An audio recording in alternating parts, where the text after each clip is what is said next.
ಎಲ್ರಿಗೂ ನಮಸ್ಕಾರ. ಇವತ್ತಿನ ಕನ್ನಡ ವೆಜಿಟೇರಿಯನ್ ರೆಸಿಪಿಯಲ್ಲಿ ಕೇವಲ 5 ನಿಮಿಷದಲ್ಲಿ ಮಾಡಬಹುದಾದ crispy cheesy paneer cheese besan chilla ಹೇಗ್ ಮಾಡೋದು ಅಂತ ನೋಡೋಣ. ಈ ರೆಸಿಪಿ ತುಂಬಾ ಸುಲಭ ಮತ್ತು ತುಂಬಾ ರುಚಿಯಾಗಿರುತ್ತೆ. ಒಂದ್ಸಲಿ ನೀವು ಮನೆಯಲ್ಲಿ ಟ್ರೈ ಮಾಡಿ ನೋಡಿ. ಮೊದಲು ಒಂದು ಮಿಕ್ಸಿಂಗ್ ಬೌಲಿಗೆ 1 ಕಪ್ ಕಡಲೆ ಹಿಟ್ಟು, 2 ಟೇಬಲ್ ಸ್ಪೂನ್ ಅಕ್ಕಿ ಹಿಟ್ಟು, 1/4 ಟೀ ಸ್ಪೂನ್ ಅರಿಶಿನ, ರುಚಿಗೆ ತಕ್ಕಷ್ಟು ಉಪ್ಪನ್ನ ಹಾಕಿ ಒಂದ್ಸರಿ ಮಿಕ್ಸ್ ಮಾಡ್ಕೊಳ್ಳಿ. ಈಗ ನೀರನ್ನ ಸ್ವಲ್ಪ ಸ್ವಲ್ಪವಾಗಿ ಸೇರಿಸ್ಕೊಂಡು ದೋಸೆ ಹಿಟ್ಟಿನಂತೆ ಸ್ಮೂತ್ ಕನ್ಸಿಸ್ಟೆನ್ಸಿಗೆ ಕಲಿಸ್ಕೊಳ್ಳಿ.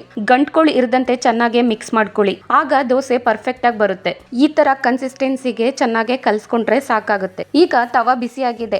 ತವಾದ ಮೇಲೆ ಸ್ವಲ್ಪ ಎಣ್ಣೆನ ಸವರಿ ಈಗ ತಯಾರಿಸ್ಕೊಂಡಿರೋ ಬ್ಯಾಟರ್ನ ದೋಸೆಯಂತೆ ನಿಧಾನವಾಗಿ ಹಾಕೊಳ್ತಾ ಇದ್ದೀನಿ. ಈಗ ದೋಸೆ ಮೇಲ್ಭಾಗಕ್ಕೆ ಸ್ವಲ್ಪ ತುಪ್ಪ ಇಲ್ಲ ಅಂದ್ರೆ ಎಣ್ಣೆನ ಸವರ್ಕೊಳ್ಳಿ. ನಂತರ 1 ಟೇಬಲ್ ಸ್ಪೂನ್ ಕೆಚಪ್ನ ಹಾಕಿ ಸಂಪವಾಗಿ ಸ್ಪ್ರೆಡ್ ಮಾಡ್ಕೊಳ್ಳಿ. ಈಗ ಸಣ್ಣದಾಗಿ ಕತ್ತರಿಸ್ಕೊಂಡಿರುವಂತಹ ಈರುಳ್ಳಿನ ಹಾಕೊಳ್ತಾ ಇದ್ದೀನಿ. ಸ್ವಲ್ಪ ಹಸಿಮೆಣಸಿನಕಾಯಿ, ಸ್ವಲ್ಪ ಟೊಮೊಟೊ, ತುರಿದಿರುವಂತಹ ಕ್ಯಾರೆಟ್ನ ಸೇರಿಸ್ತಾ ಇದ್ದೀನಿ. ಸಣ್ಣದಾಗಿ ಕಟ್ ಮಾಡಿರುವಂತಹ ಕೊತ್ತಂಬರಿ ಸೊಪ್ಪನ್ನ ಸೇರಿಸಿ ನಂತರ ತುರಿದ ಪನ್ನೀರನ್ನು ಮೇಲಿಂದ ಸಂಪವಾಗಿ ಹರಡಿ ಕೊನೆಗೆ ತುರಿದ ಚೀಸ್ ಸೇರಿಸಿದ್ರೆ ರುಚಿ ಇನ್ನೂ ಹೆಚ್ಚಾಗುತ್ತೆ. ಈಗ ಲೋ ಫ್ಲೇಮ್ ಅಲ್ಲೇ ಸುಮಾರು 2 ರಿಂದ 3 ನಿಮಿಷ ಬೇಯಿಸಿ. ಚೀಸ್ ಚೆನ್ನಾಗಿ ಕರಗಿ ದೋಸೆ ಗೋಲ್ಡನ್ ಬಣ್ಣ ಬಂದ್ರೆ ಸಾಕು. ಅಷ್ಟೇ ಸ್ನೇಹಿತರೆ, ತುಂಬಾ ರುಚಿಯಾದ ಕ್ರಿಸ್ಪಿ ಮತ್ತು ಚೀಸ್ ಪನ್ನೀರ್ ಚೀಸ್ ಬೇಸನ್ ಚೀಲ ಸವಿಯಲು ಸಿದ್ಧವಾಗಿದೆ. ಇಂತಹ ಸುಲಭ ಕನ್ನಡ ವೆಜಿಟೇರಿಯನ್ ರೆಸಿಪಿಗಳಿಗಾಗಿ ನನ್ನ ಚಾನಲ್ ಅನ್ನು ಸಬ್ಸ್ಕ್ರೈಬ್ ಮಾಡಿ. ವಿಡಿಯೋ ಇಷ್ಟ ಆದ್ರೆ ಲೈಕ್ ಮಾಡಿ, ಶೇರ್ ಮಾಡಿ. ಮತ್ತೆ ಹೊಸ ರೆಸಿಪಿಯೊಂದಿಗೆ ಭೇಟಿಯಾಗೋಣ. ಧನ್ಯವಾದಗಳು.